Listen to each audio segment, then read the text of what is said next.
Geeks, back to another Business Geeks podcast with Jennifer, Sam, and myself. Today, we have so many topics to run into, questions to answer from all of you that have been submitting them over the last week. It's been a crazy week, and there's just so many things. But first, I got to quickly introduce Jennifer Crawford of Sparring.co. How are you feeling today, Jen? Feeling great. Good to be here. Always good to see your shining faces. Yes. So good to hear. And Samantha Riley of SamanthaRiley.global. How you doing today, I'm Sam? doing well. Happy Merry Christmas Eve. Eve? Yes, it's Christmas Eve. It's Christmas Eve down under. It is Christmas Eve down under. We've hit the super craziness. And how are you, Joe? How are you feeling today? I am feeling wonderful. It's the day before Christmas Eve, still here in the Northeast, in the States, and Christmas Eve. Eve, a Festivus for those that celebrate. The Festivus for the rest of us, and the big news today was or yesterday really hitting 1 million views here on the channel. Yes, insane. So good. Insane amount to me. Like it's for somebody who for 7.5 years it took to get to like 160,000 170,000 downloads of my podcast to in 1 year. I didn't get all million in the year, but I got like 860,000 890,000 to like almost all of them in the year, which is just insane to me. Especially thank you, especially since I didn't really start till March to like really take it seriously, so not even a full year to get most of those views is kind of crazy. So yeah, here we are. We're here on the channel. We're here streaming to a bunch of different places right now, wherever you're watching us, or if you're listening to us in the podcast. I want to give a shout out to, was it my podcast concierge? Podcast concierge. Your podcast concierge.com. Yes, your podcast concierge.com, who does all the podcast editing and putting it together for us to get it up on our RSS feed that you can get at your favorite podcast player outsource of choice. So better than saying wherever you get your podcasts. Like, we don't care. Like, this is now your favorite. It's wherever your favorite is. That's the kind of stuff that we do, and we are very thankful for Leon and his team working on doing that for our show. So go check them out at yourpodcastconcierge.com. Okay, yeah. So we went through some of the good news. We got to get to some bad news. So Jen, do you want to take? Oh, you brought up the story last week. Yeah. Do you want to take over here? Yes, and last week we talked about a similar story that took place in a shoe factory, I believe. No, I think it was a candle factory. I'm sorry, candle factory, right? Candle factory. And while we were talking about it, I thought I was confused, and I realized that I had thought it was an Amazon warehouse, and then Joe was like, "No, this is a candle factory, Jen. What are you talking about?" And I was like, well, I must have just made a mistake. And then later in the week, I found that I was not, I did not lose it, that there was a very similar instance in an Amazon warehouse that was in the path of a tornado. And again, the management, the people in charge of the warehouse were telling people not to leave, that if they left because they felt unsafe, they would not have a job when they returned. And so obviously it put a lot of people in danger. And these are not the types of decisions that you should have to be making for yourself. As an employee, you should not have to be choosing between your job and your life. But that is exactly the position they put these poor people in. And Joe, you have the article. I'm not sure exactly I don't remember the numbers in terms of, casualties. 77, this article talks about. At least 77 people have been officially killed by a tornado that devastated six states, including six. Yeah, so six families this holiday season are without their loved ones because somebody put profits over people. And all of us at the Business Geeks put people before profit. Mm-hmm. Because this is the type of thing, this type of devastation that can happen when you don't. Mm-hmm. So my hearts go out to those families and to their coworkers and everybody that was affected by that very, very bad decision. Mm. It was a bad decision. Now, what came out of it is this. So they had a ban on cell phones in the workplace, in the warehouse workers, and what came out of this is them putting a pause on the plans to reinstate a ban on warehouse workers having those phones, and because they weren't able to easily be notified or be able to contact people in case of an emergency I mean, I don't know if they are specifically in Tornado Alley, but in an area that generally gets tornadoes, more so than like where I live or where Jen lives. It's kind of imperative that seconds and minutes matter. When we're talking about storms and especially tornadoes that can happen so quickly and move so quickly and pick and choose where they're going to devastate. So something, I mean, to me, that's something positive that will come out of this. To me, talking about the ban on cell phones for employees. Look, Amazon tracks every second of every day in which you are doing things. If you're on your phone, they're gonna know it. Like it's gonna reflect in the numbers that they choose, the KPIs that they choose to track. So me personally, I don't think it's as big of a problem as much as it's a responsibility issue on those Amazon employees to make sure that they're not like abusing or over abusing it. But with that said, like Amazon has enough issues with bathroom usage alone and robo firing people. So I mean that's a whole topic for like a whole nother day. But in this specific case, I just wanted to point out that something positive potentially has come out, if only for a little while, from the pause on the cell phone ban going forward. Well, it's just unfortunate that it took 6 people's lives to be lost for something positive to happen, such as treating your employees with the respect and dignity they deserve, and not like children, and not like you're the overlords and control factors in their lives. So yeah, maybe we can argue that's a positive outcome, but it shouldn't have had to come to that. So that's why it's so frustrating for me and so infuriating to hear stories like this where we forget that your employees are people. Why are you treating them so badly? Yeah. To me, this is a human rights abuse as far as I'm concerned. And I think criminal charges are in order. Jen, thank you for saying exactly and articulating probably better than I could have exactly what I'm thinking. Absolutely agree. Yeah. Absolutely, 100%. All right, so because we have so many things to hit on today, let's move on to this other topic that Jen just sent to us in the chat, like right before this. So Jen, do you wanna take the reins on this? I would love to. This article came across my news feed, and it was a scroll stopper because look at the headline: TikTok surpasses Google as most popular website of the year. New data suggests.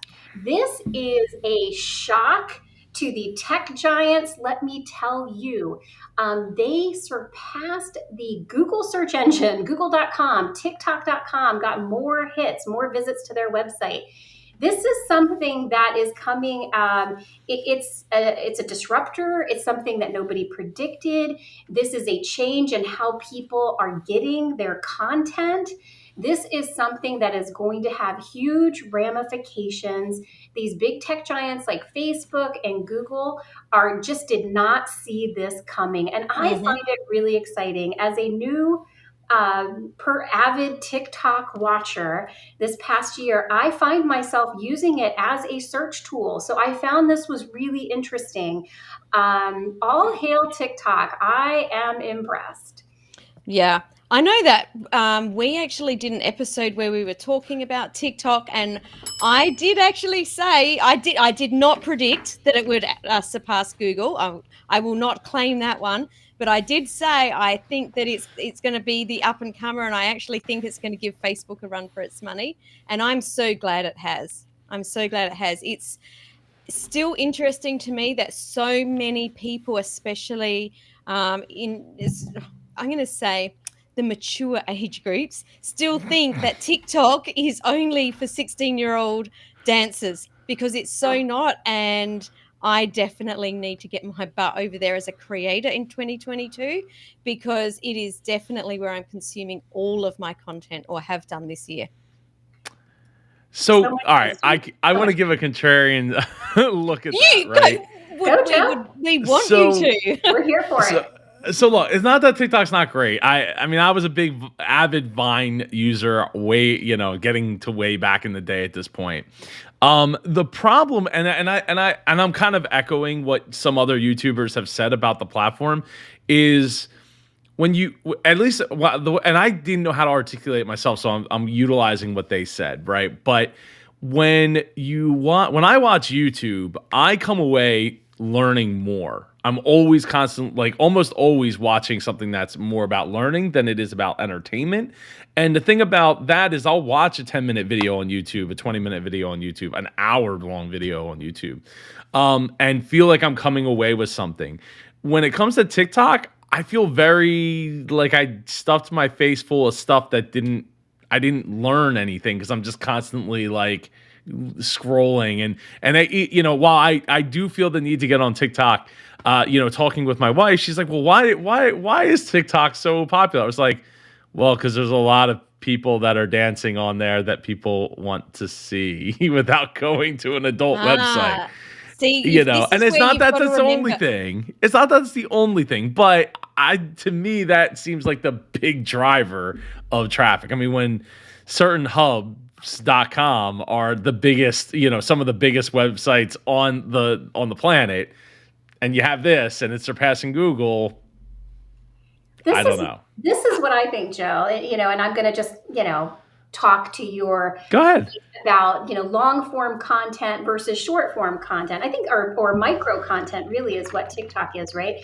I think what I appreciate about it is that the information out there that is being shared, or the knowledge is being shared, or the how-to video, you get the best in that 3 minutes, right? Because you don't have all the time in the world. Is that how long TikTok is? I didn't even know. I thought it was a minute. 3 minutes. No, yeah. It was 90 seconds and it went to 3 minutes this year. Yeah, it went to 3 minutes. Wow. So it kind of forces people to get to the point, get to the meat of the content. And for busy people, like I loved just that scrolling. And I've gotten marketing tips, cooking tips, decorating tips, DIY tips. There is so much great content being produced by such creative, talented, knowledgeable people out there. Is there dancing? Yes, and I love it. But it's also a really smart platform that gets to know your interests really quickly and starts feeding you the content that you enjoy and interact with. So I understand what you're saying, Joe, about learning more on YouTube, but I think TikTok has something really special to offer. And I was going to say the same thing, Jen. I think obviously the algorithm hasn't figured you out yet, Joe, because I have learnt far more on TikTok this year about some really cool stuff than I have from YouTube. And just like Jen said, because they've managed to bring it together in such a short, concise way, just got to the point, the stuff that I've learnt there, I've learnt all sorts on there. So, yeah. Well, that's good to know. 2 cents worth. No, that's good to know that it's not all. I mean, I know it's not all dancing and stuff like that, and I know that I have short form content that I want to create going into 2022, especially now that once the holidays get over and I can stop rocking my Christmas stuff and the Christmas stuff in the background for certain specific videos. I can get back to that, but. Yeah, I mean, I don't know. I haven't put a lot of time into TikTok. Like I have it on my phone, but I barely go and look at it ever. But so yeah, I mean, I applaud them for being able to do something that I don't know when did the article happen to say when the last time there was a site more popular than Google? It was like 12 or 15 years ago. Google has been leading in those numbers. The other thing, Sam, and I'm sure you've noticed this too, because you're on TikTok along with me, is there is a certain culture that happens on TikTok that I have never quite seen on any other social media platform. And I'll give you a quick example. There is an independent creator. Her name is Emily. I forget her last name, but Sam, you might know it. And is it Myers? I think that's who you're talking about. No, but I know her too. That's Elise Myers. Sorry. Yeah, you're thinking of Elise Myers. Well, Emily Z or somebody. She her whole account was she would get on there in like a very monotone voice and say, I create logos, and she started improving the logos of major brands, but it was kind of a joke. Even though she was saying it completely seriously, she would make these terrible logos for well-known brands. She would, they were awful. And what happened is she got so popular because of her deadpan delivery, and she was just really funny. The brands on TikTok, major brands, changed their profile pic to her logos. And now she's even gotten packaging deals with like major brands like Urban Decay, whose logo she completely redid into this ridiculous thing. And now they have a line of cosmetics using her joke design. Mm-hmm. So there are some really amazing things that happen on TikTok that don't happen on these other platforms. And I find that really fascinating to watch. I agree. Did you see the guy that made the big cardboard cutout? And forgive me because I don't know your kind of chains, but it was like I don't know what you even call, like, was it a fuel station where you get food, Jen? Can you remember? I think so, like maybe a fast food chain or something like that. So he made this cardboard cutout of himself, made up this fake meal deal and put it in one of these restaurants. Within something like 72 hours, it had got so much foot traffic into this store with people asking for this fake meal deal when the store didn't even know how this cardboard cutout got there, that whatever the chain is actually rolled out his meal deal across the country. That is the power of TikTok. That is the power of TikTok. It's so amazing when these things happen. It's like these crazy connections that are happening, and people are really just there's this connection and this collaboration that's happening between people that should not be happening, but it's happening. I think you've hit the nail on the head. It's the collaborations. I've never seen people collaborating the way that they do on TikTok, and I think we're ready for it. We're ready for it. Yeah. And yes, Tim, I agree. Elise Myers is so cool. I love her. She is so fabulous. I will have to check her out there. Yeah. Reger, thank you for joining us. The Million View Man, Super Joe Pardo. Come on, man. It's a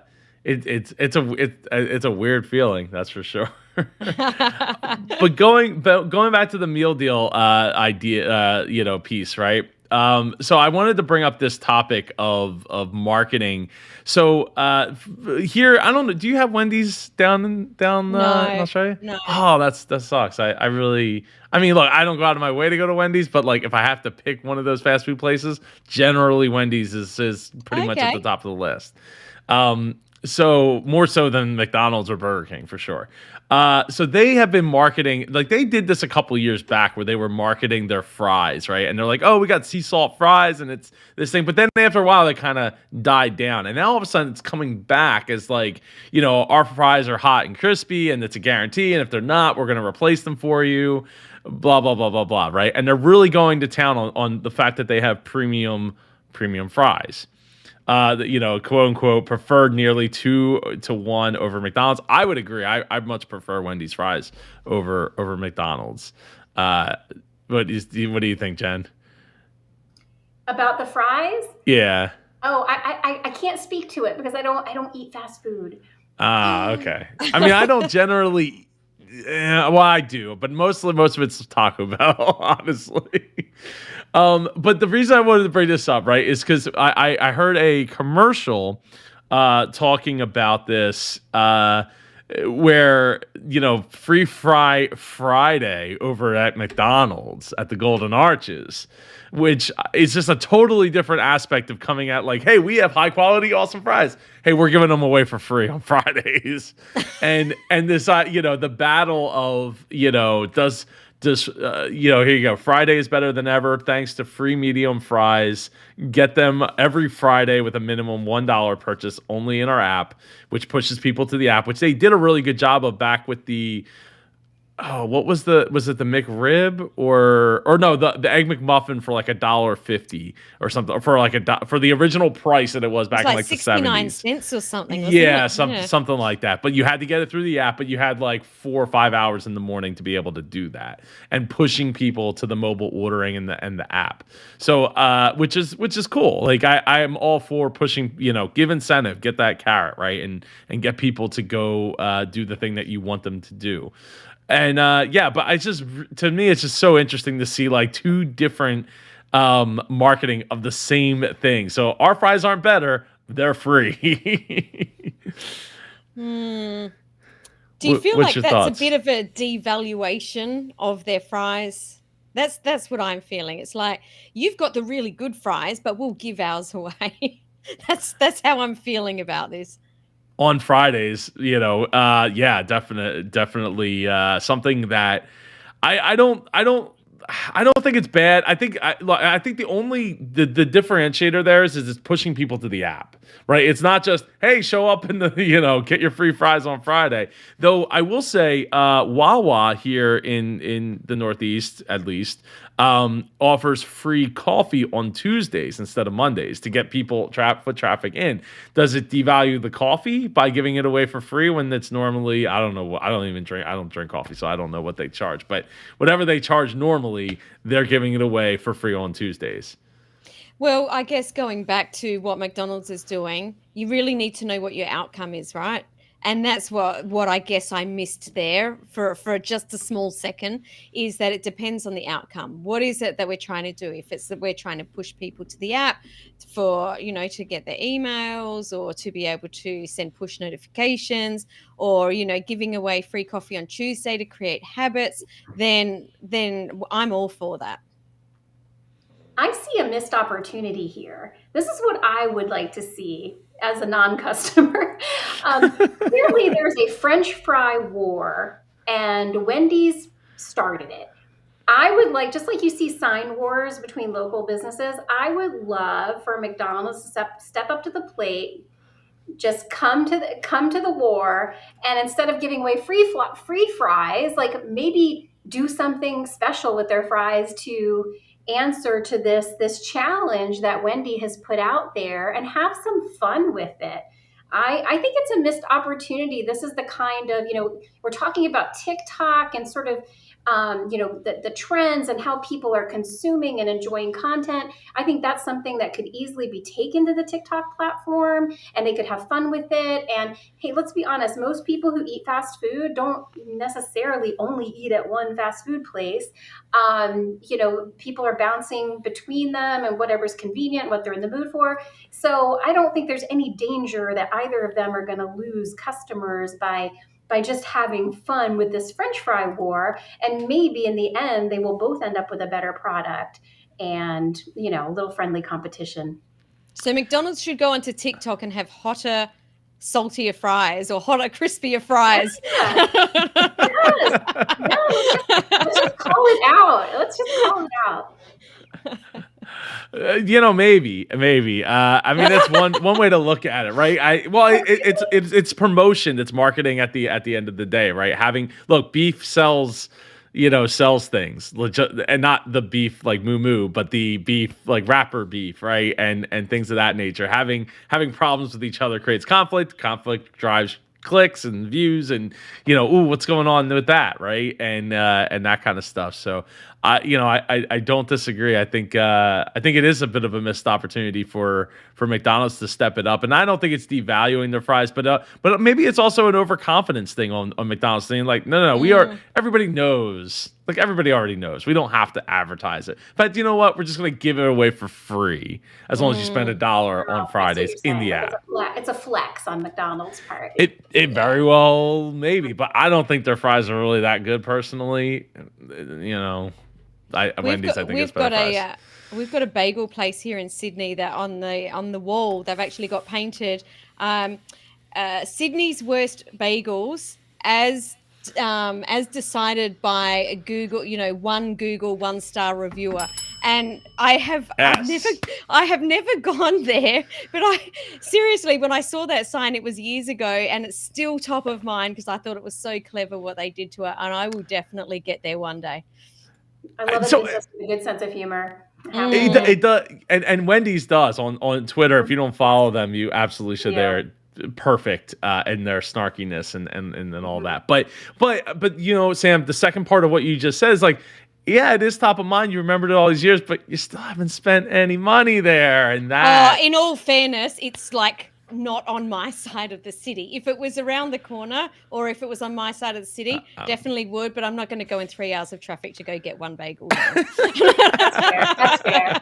I mean, let's face it. It's not a New York bagel, so is it really a bagel? Well, I don't. Well, I don't know. It's the Google's 1-star reviewers telling us it is. The record says that same reviewer rated Joe's video the worst video on all of YouTube. Maybe it's the same person. Quite possibly. So let's see. As far as we have a question here that came up from Ed, who, let me share it here, says, love these kinds of episodes. I'm thinking of launching my own skincare line, but it's terrifying to think about big names like Neutrogena. Is that how you say it? And Neutrogena. It's probably Neutrogena, right? And L'Oreal, etc. Any suggestions? Is it even possible and worth trying? And I could have answered this myself, like in my live stream I did yesterday. So, we did the holiday Christmas or the holiday party here on the channel. But I was like, you know what? Let me save this question for two ladies who actually use those products and could also speak to it, considering that we have about 100 years of business experience between the three of us. I think we could probably give a better answer than if I just answered it myself. So who wants to take a first stab at it or first swipe at it? All right. I go first. All right. I will definitely take a stab at this. Yes, you definitely have to go for this. You have to do this. Again, I'm going to go back to TikTok again.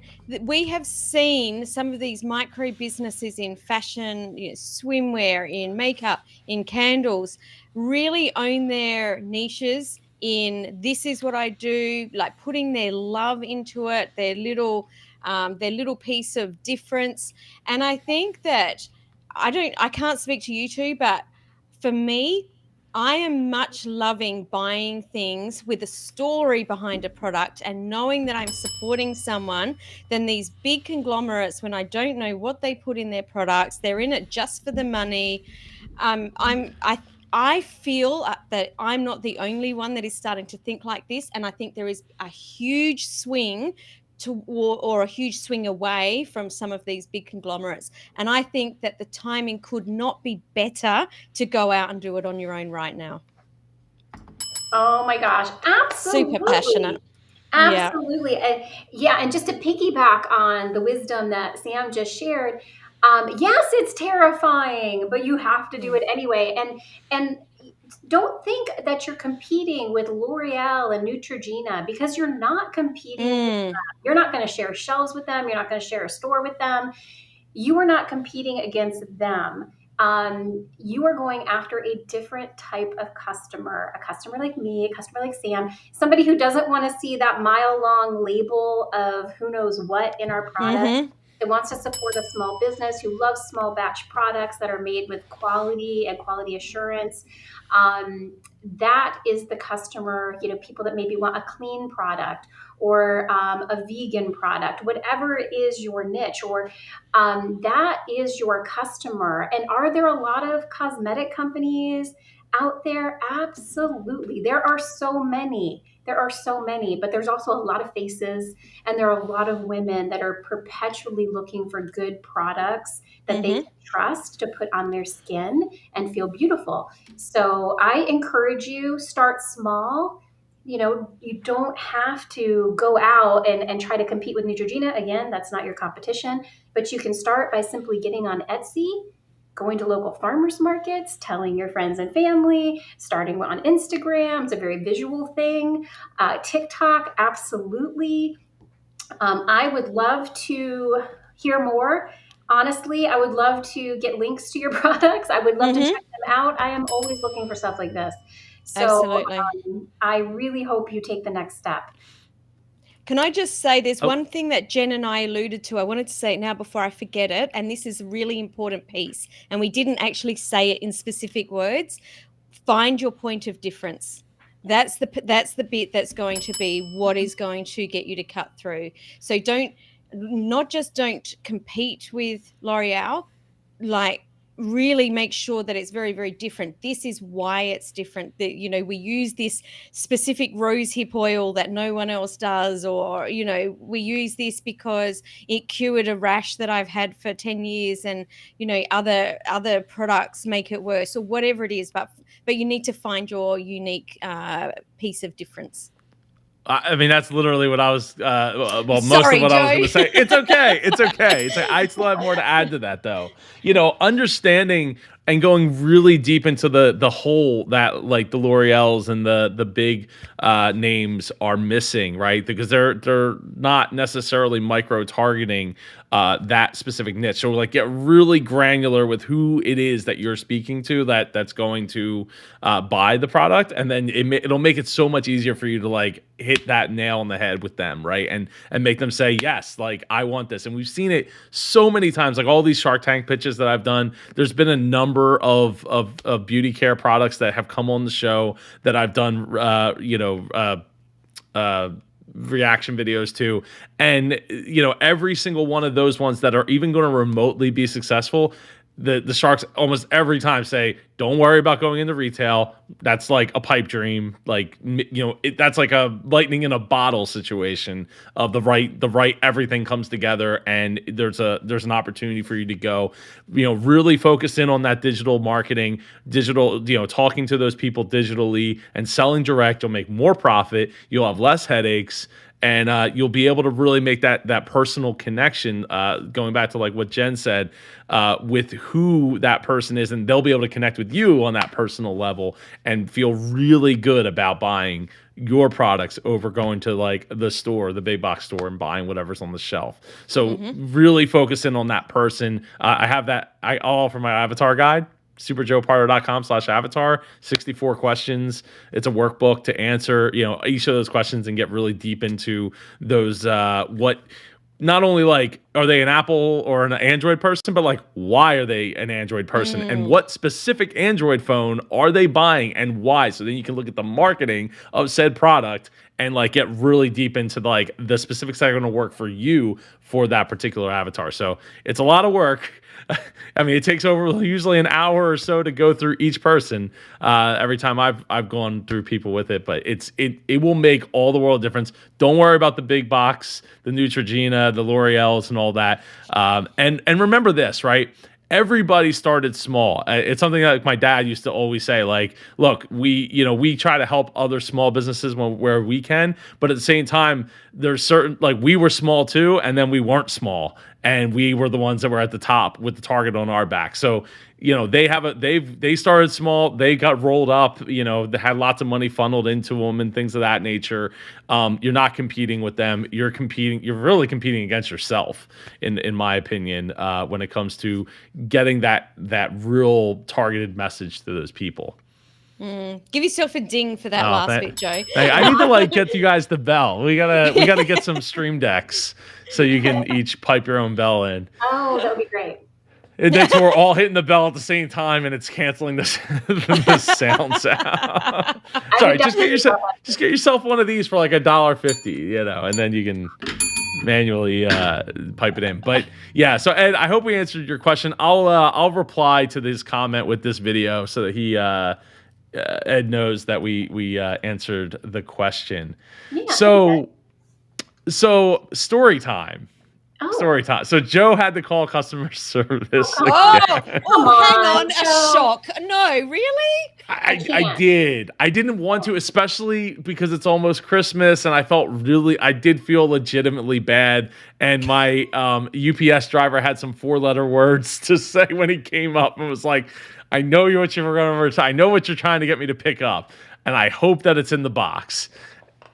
And of course it wasn't. So I'm going to try to make this as short as possible, right? Basically, my wife and I wanted to get a new mattress. We've talking a lot about mattresses on this channel, on this podcast. And so I was like, you know what? We really like the mattresses that we have for our kids. They work really well. It's Linen Spa is the name of the company. It's on Amazon. It has, I don't know, tons of reviews, right? So I was like, oh, okay, cool. Let's get the king size version of the full size bed that we have for them. Get that. It took like almost a week to get here. It comes in this big long tube, and you unravel it, and you got to cut it open, and it unfolds and blows up and all that. I was like, I know you're supposed to wait 48 hours or whatever for this to fully open, but it wasn't going past a certain amount. So I'm like, this is not a 10-inch mattress. This is an 8-inch mattress. And I knew that as soon as I put it on the bed, and I saw that there was a big gap between where the mattress was and the bottom of the headboard was. And I'm like, yeah, we have a topper thing, but that's not it didn't even come close.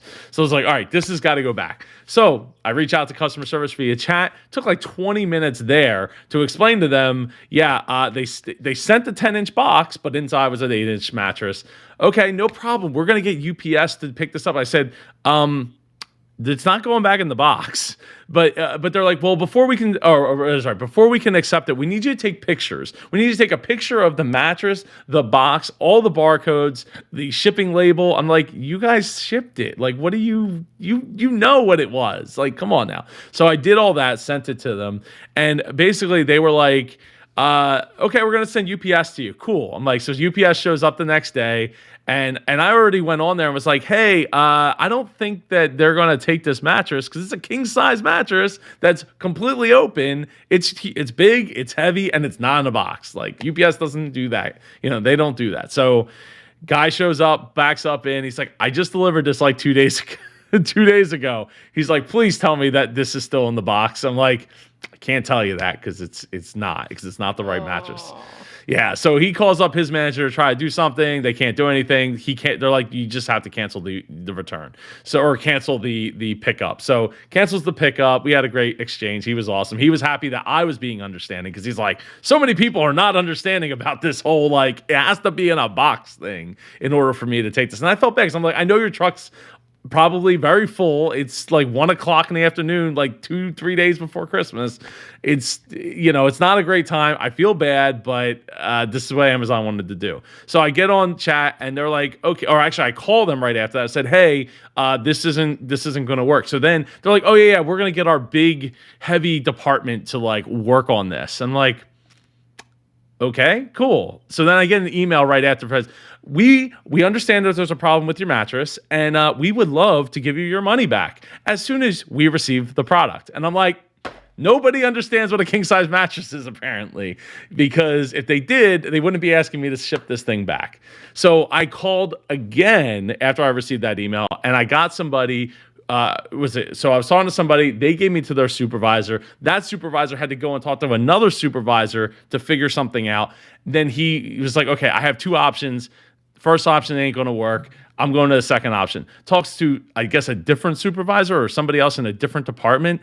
That lady was like, yeah. So when I talked to her, she had to confirm everything. And she was like, the only reason I know how to do this is because when I first started working here, this kind of thing came up. And I'm like, thank goodness that we got you on the phone and not somebody else who just never had this, can't understand how this happens. And she's like, yeah, so basically once they put something in for a return, they cannot do anything but accept the return. They can't just give you a refund or whatever. I was like, look, I'll drop it off at one of your warehouses. I don't really care. I don't want the thing at this point. It's not the right mattress. It's not going to work for me, period. So she's like, yes. She's like, no problem. We're just going to give you a refund. Have a great day.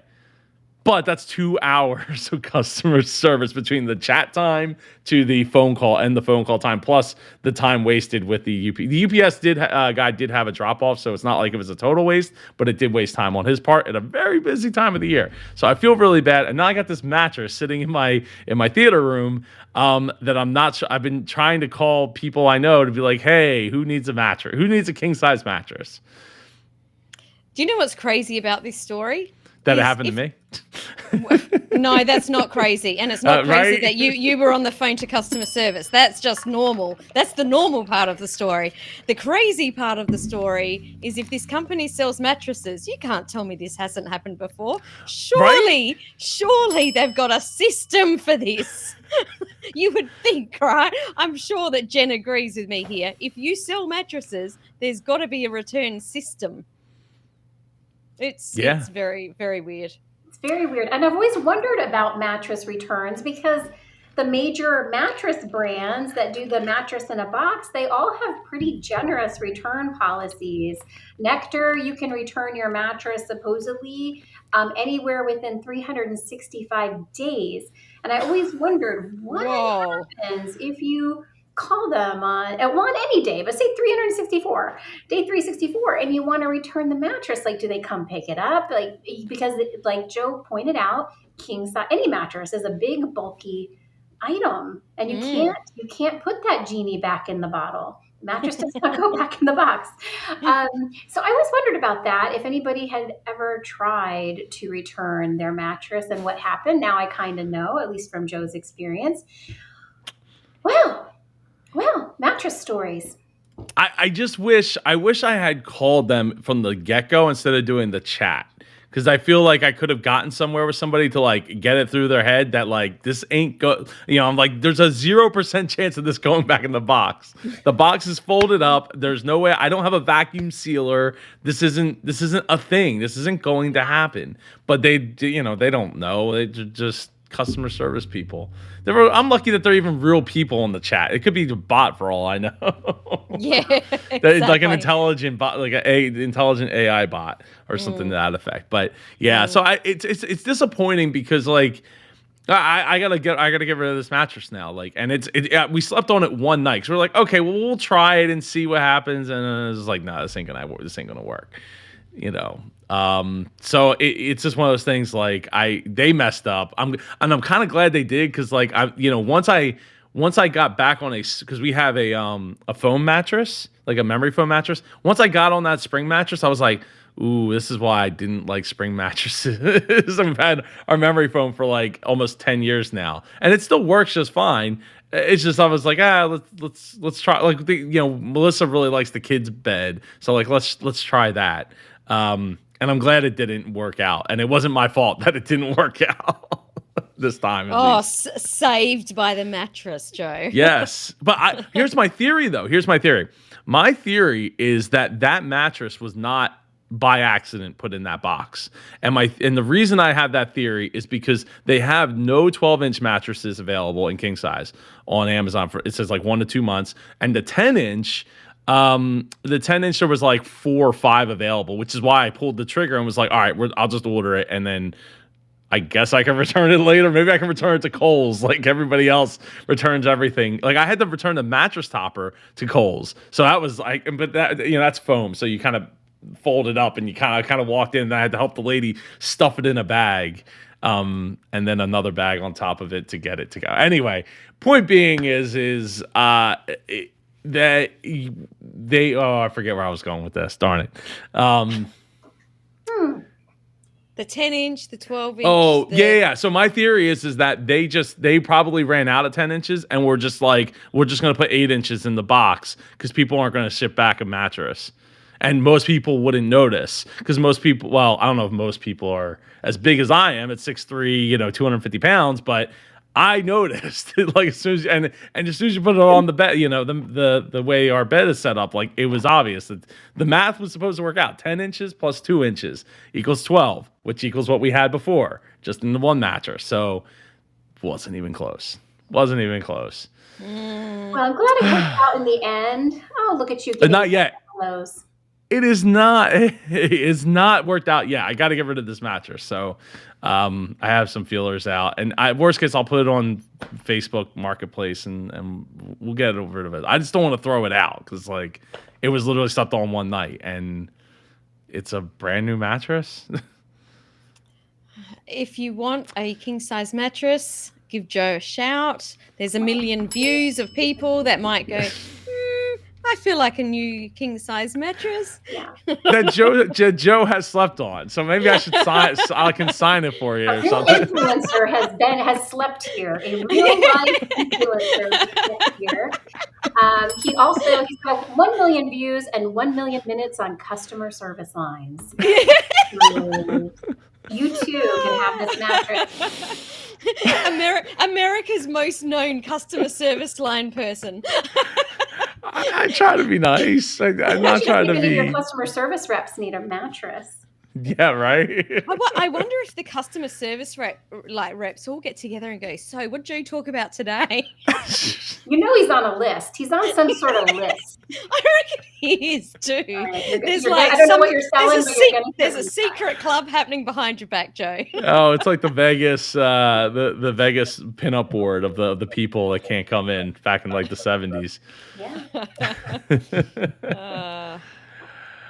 We did have a question here from Al Williams. Oh, I'm getting some feedback all of a sudden. You are getting some bad feedback. Oh yeah, I wonder why.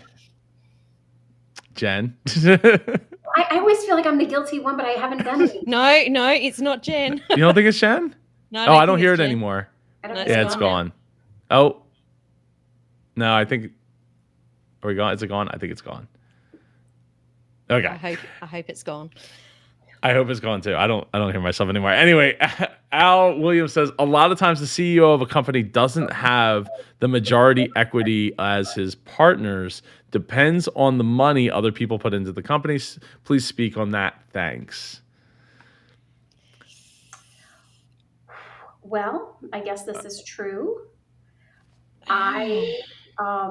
Equity is a thing, right? I don't know. I don't like giving up equity personally. I think this probably happens when CEOs of startups need investor money to get their product off the ground. And so they sacrifice equity in order to make that a reality, right? So it's a trade-off. I don't know what I'm supposed to say, Joe. Okay, well, I'm the same because I'm thinking that the CEO is there to do a job, not necessarily as the equity partner. Like the CEO is the position. Right. Joe, take it away. Well, the way I'm interpreting this, Al, and you can, if you're still with us, Al, drop some more chat to elaborate a little more. But the way I'm looking at this is like the CEO of a company, say like Disney, right, where the CEO is not the majority shareholder; they are there to do a job. But even on a smaller scale, where we're not talking about multinational corporation, top 100 companies in the world. It does become a problem because you go from, if you were the owner and you give up that amount of equity, where you are now just the CEO of the company instead of the founder, CEO, and majority shareholder, you are beholden. I mean, you're always beholden to people that take money, you take money from and in exchange for equity, right? Like as soon as it's a huge responsibility. And I talked about it there was an interview I did for a news outlet not too long ago, like a month or two ago, talking about the the glorification of giving up equity in your company, and when that's really maybe not the best move to do, and people are like, oh no, I'm just going to sell equity in the company, I can get this cash. But the reality that I come across this all the time in the reaction videos is like the amount of money that you're asking for isn't necessarily a justification. Like there's not enough justification for that money of like what you're going to A, do with that money, and B, not enough money that like you couldn't just maybe go get a loan or get friends and family to take, to get that money. I mean, when we're talking, to me, if we're talking about $100,000 or so, in the grand scheme, like, it is a lot of money, but in the grand scheme of things, it's not a lot of money if you expect the business to actually, produce a profit and grow and flourish, right? I mean, when I get to quote unquote a lot of money, it's north of $250,000, usually around 500, starting around 500,000, 250 to 500,000, because that is a considerable chunk that getting a loan for isn't necessarily the easiest thing to do, and not everybody has friends and family that can deliver that level of money to you or the business. At least, at that point, you can maybe do a Kickstarter or something, but don't screw that up because you will quickly go to zero. I have friends that have gone to pretty much zero, and that was on a service or a digital product, not even a physical product from a Kickstarter. So, I think that the dynamic there is it's tough because even as the founder, you have your vision for it, but you're not running. Even though you're running the ship, you're really not running the ship. Everybody else is, because everybody else is actually, has their money in it at that point. Not that you didn't necessarily have money in the beginning, but now it's your time, it's your energy. That's of the three big resources that you have. Those are the two that you're putting in at that point. So I don't know. Does that help either of you open up what your thoughts are? No, I think that what you've just said is, I agree. Well done, Joe. Oh, well, thank you. I can second that. This motion has passed. Excellent. Oh, sweet. hey, I said a thing. Okay, cool. So, I think that pretty much wraps up all the topics. And unless anybody else had any last second questions here, I think the way we could spend the last couple of minutes here together, let's talk about what we're grateful for. I know New Year is next time we get together, Thursday at 4 p.m. Eastern, Friday 8 a.m. Australian Eastern time. Is it 8 or 7? It's 8, right? 8. It's 8. 8. But who would like to talk about what they're grateful for through 2021, which has not been the greatest of years, and it's looking like 2022 is going to be a hot mess as well. Yeah, we're going to be having hot messes for a while, aren't we? Look, I am going to say, as much as it's been a roller coaster, for all of the downs, there's always an up, right? So we've had lots of downs, lots of things going wrong, but very grateful for my team, very grateful for my audience that's followed me through the rebrand of my podcast this year from Thought Leaders Business Lab to Influence by Design. Very grateful for you guys. We started Business Geeks at the start of the year. We had a break. We're finishing the year together. Very grateful for that. And very grateful for my team that I would not have been able to do anywhere near what I've done with our company this year without our team. I'm very, very grateful for them. But something else I want to add, if that's okay, unless you want me to come back to it. I think that what I want to leave, the message I want to leave people with today, because obviously, this is a business show. The people that watch it are either in business or want to be in business.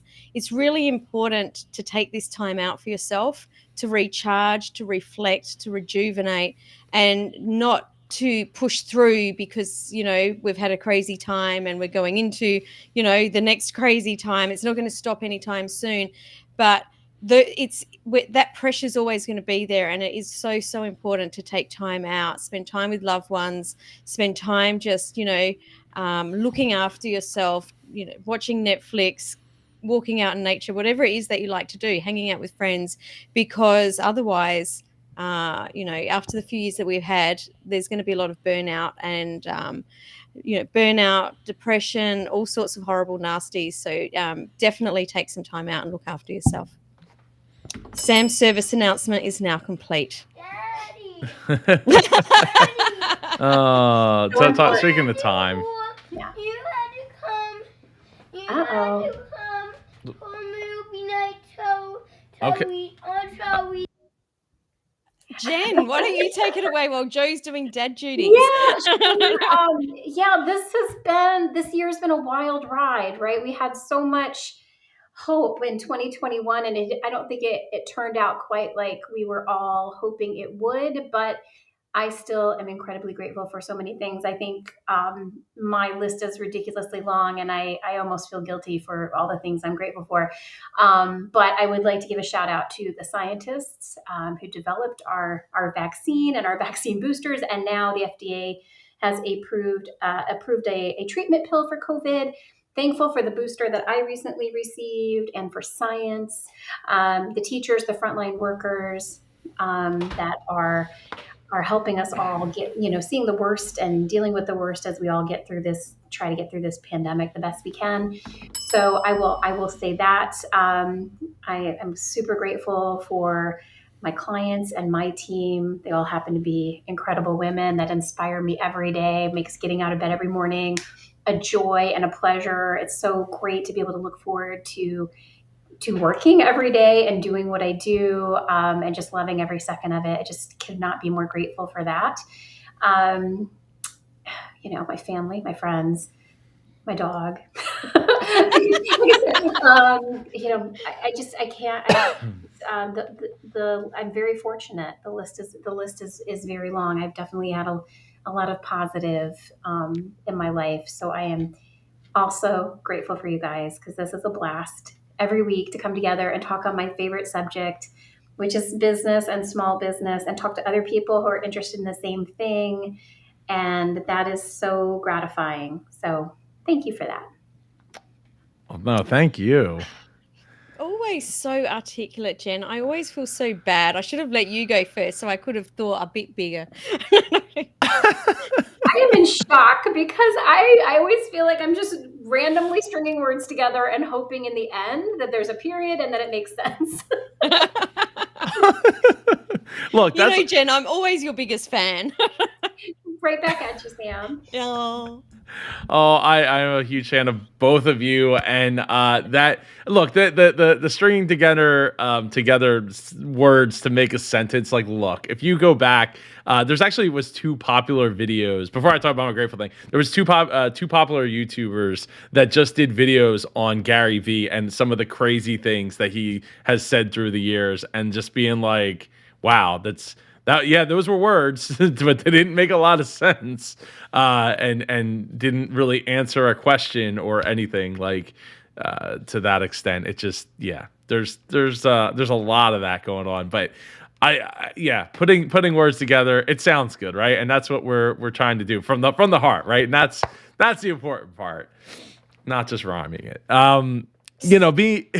Being grateful for, for so many things, really the last 2 years, being able to spend time, getting to know like my kids, right? And when I didn't get to do that as much prior, I'm super grateful for that opportunity to be able to be here, pretty much since March of last year, and getting to, have my son where he didn't know who I was, or he wanted mommy all of the time. He came out here because he wanted me, but mostly because he wanted me to come watch the movie that I guess they're starting in a little bit, or maybe have already started. Now I'm looking at the camera, but anyway, so it's just those types of things that have been such a joy to me and have changed, the dynamic of how I look at life and what's really, really important to me and how I spend my time. And being grateful for my family and for the business that's been able, to help enable all this over the last couple of years. And to get to spend time with both of you starting since off and on since the beginning of January of 2020 before everything went really, really haywire. Has just been an absolute pleasure, and to be able to bring this back and now to have a bigger platform than ever for both of my businesses is just absolutely phenomenal. Look, I talked about this the other day yesterday on the live stream that look, since I was a kid bringing websites online from 96, 97, I've wanted to build a community. I've done the Yahoo groups, I've done chat rooms, I've done all these things to bring people together and digitally, that is, and in person, but specifically to be able to have this 8-year or 20-year journey and now things are actually coming together and actually building onto each other, and all the skills that I've learned over the years all literally coming into one is just phenomenal. I'm super grateful for everybody that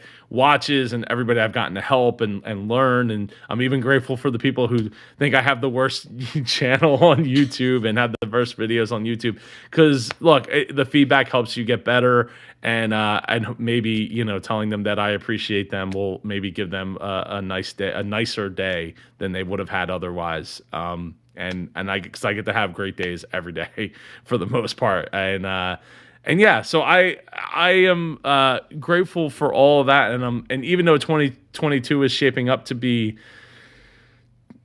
potentially pretty terrible as well, let the good times roll, right? We only get to go through this once, and there was a video I was watching the other day, to bring it back to YouTube, that talked about, would you rather be a king/queen 150 years ago, or living in a New York shoebox apartment today?